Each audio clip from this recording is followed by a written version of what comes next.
नमस्कार दोस्तों आज की तारीख में जिन लोगों के पास भी हेल्थ इंश्योरेंस है उनके मन में एक सवाल एक हमेशा रहता है कि ये हेल्थ इंश्योरेंस का प्रीमियम दिन ब दिन बढ़ता क्यों है। और पिछले 3-4 सालों में हमने देखा कि प्रीमियम का जो रेट है उसमें काफ़ी मात्रा में इजाफा हुआ है और वो लगातार बेसिस पे हो रहा है। तो कभी कभी ये बात समझ में नहीं आती कि आखिर प्रीमियम क्यों लगातार बढ़ रहा है। तो आज हम चर्चा करेंगे इसी बात पर कि हेल्थ इंश्योरेंस में प्रीमियम क्यों बढ़ता है। तो दोस्तों इसमें इसे समझने के लिए सबसे पहले कुछ कारणों को देखना होगा। पहला जो कारण है वो ये है कि नॉर्मल एज स्लैब के हिसाब से प्रीमियम बढ़ता है। एज स्लैब के हिसाब से मतलब कि मान लीजिए आपने 49 प्लस में एंट्री किया और 55 जब आप टच करेंगे मतलब 50 से 55 के स्लैब में जब आप क्रॉस करेंगे तब आपका प्रीमियम बढ़ेगा। वो जो प्रीमियम बढ़ता है वो उतना ज़्यादा इफेक्ट नहीं करता है क्योंकि वो नॉर्मल एक रेंज में बढ़ता है। और दूसरा जो सबसे अहम रीज़न है that is under writing experience of the company. Under writing experience of the company इसका तात्पर्य ये है कि मान लीजिए कंपनी ने 100 लोगों को पॉलिसी बिक्री किया, पॉलिसी बेचा और उसमें कंपनी का जो अंडर राइटिंग डिपार्टमेंट है, एक्चुरियल डिपार्टमेंट है, जो रिस्क को एसेस करते हैं कि तकरीबन कितने लोग बीमार पड़ सकते हैं और कितने लोगों को क्लेम देना पड़ सकता है। मान लीजिए उन्होंने एस्टिमेट किया कि हमें 20 लोगों को क्लेम देना पड़ेगा, लेकिन साल के आखिरी में देखा गया कि 20 के जगह ये क्लेम जो है 50-60 ऐसे लोगों इतने लोगों का हो गया। तो अल्टीमेटली वो जो ह्यूज एक्सपेंडिचर है, वो जो क्लेम रेशियो में जो एडवर्स एक्सपीरियंस है, मतलब जो विपरीत अनुभव है, जो हमने सोचा था वैसा नहीं हुआ, उससे कहीं ज़्यादा क्लेम आ गया ड्यू टू कोई रीज़न, जैसा कि कोविड के टाइम में हुआ था। तो क्लेम रेशियो जब हाई होता है तो डेफिनेटली कंपनी प्रीमियम अपना राइज करेगी ही करेगी। और ये प्रीमियम राइज करती है विथ IRDA परमिशन। IRDA मतलब इंश्योरेंस रेगुलेटरी डेवलपमेंट अथॉरिटी, उसके परमिशन से ही प्रीमियम को कंपनी रिवाइज करती है और उसके अलावा वो रिवाइज नहीं कर सकती है।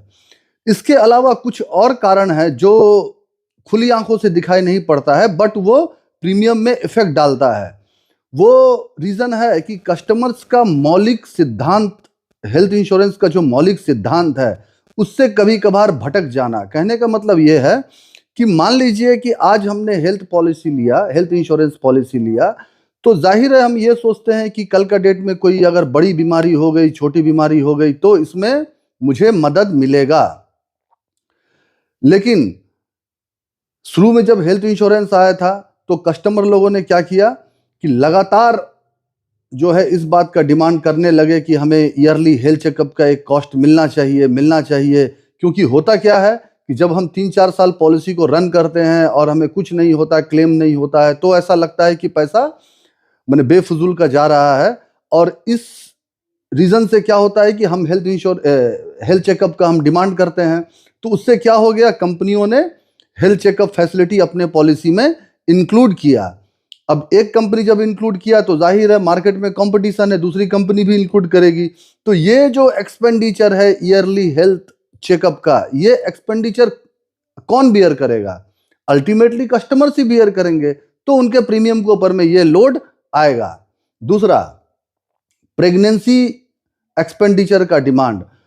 प्रेगनेंसी एक ऐसी घटना है जो कि ना तो बीमारी है ना एक्सीडेंट है, लेकिन कस्टमर्स के लगातार डिमांड, मार्केट में लगातार डिमांड से क्या हुआ, कंपनी जो हेल्थ इंश्योरेंस में काम करती है उन्होंने क्या किया कि हेल्थ इंश्योरेंस में जो कि प्रेगनेंसी का फैसिलिटी पहले नहीं था उसको इंक्लूड किया। अब प्रेगनेंसी बीमारी भी नहीं है, एक्सीडेंट भी नहीं है, ये एक टाइप का प्लान्ड एक्टिविटी है। मतलब आजकल तो लोग प्लान करते हैं कि कब प्रेगनेंसी लेंगे, कब कंसीव करेंगे, कब बच्चा ये करेंगे। तो ऐसी सिचुएशन में जो प्लान्ड एक्टिविटी है वो इंश्योरेंस का मौलिक सिद्धांत हमेशा ही भंग करती है।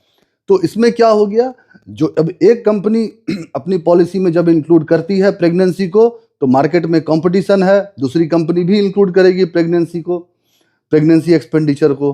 अब ये जो अब कंपनी भी ये सोचेगी ना कि अब जब हमने इस फैसिलिटी को इंक्लूड किया है तो कुछ नंबर ऑफ कस्टमर्स तो हैं जो इसका क्लेम करेंगे, तो वो जो एक्सपेंडिचर है, अब वो एक्सपेंडिचर का लोड किस पे आएगा? अल्टीमेटली कस्टमर्स के प्रीमियम के ऊपर ही आएगा।